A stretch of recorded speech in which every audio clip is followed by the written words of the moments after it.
Hi guys! Welcome to my channel. So today tuturuan ko kayo kung paano i-convert ang inyong mga regular load papunta sa inyong GCash account. So may mga load ba kayo dyan na hindi na ginagamit like Globe, TM Smart at TNT?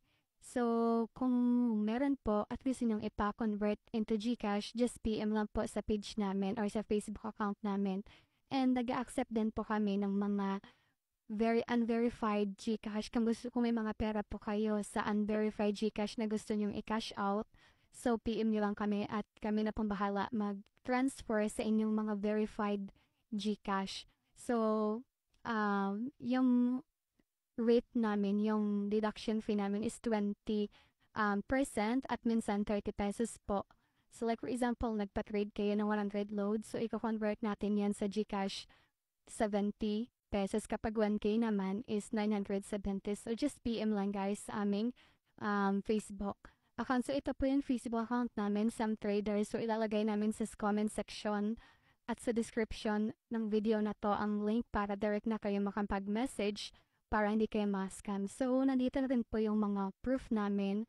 So just check nyo lang po dito yung mga proof namin. So, andyan na rin yung mga customer namin na nag-comment na nagpapakita talaga na legit yung page namin kasi meron talagang mga page or mga trader na nanggagaya, no, para hindi mga legit. So, ayan po. So, registered din po yung aming sa DTI. So, ayun po bahala dyan mag-check. So, just PM lang guys kasi always naman kami open. So, anytime makapag-reply kami sa inyo. So, yung Globe pala at TM, so starting July 16, hindi na po kami nag-accept yan kasi hindi na nag-accept ng code sa Code Shop, no? And syempre, nag-accept din po kami ng mga load, yung mga load card niyo dyan.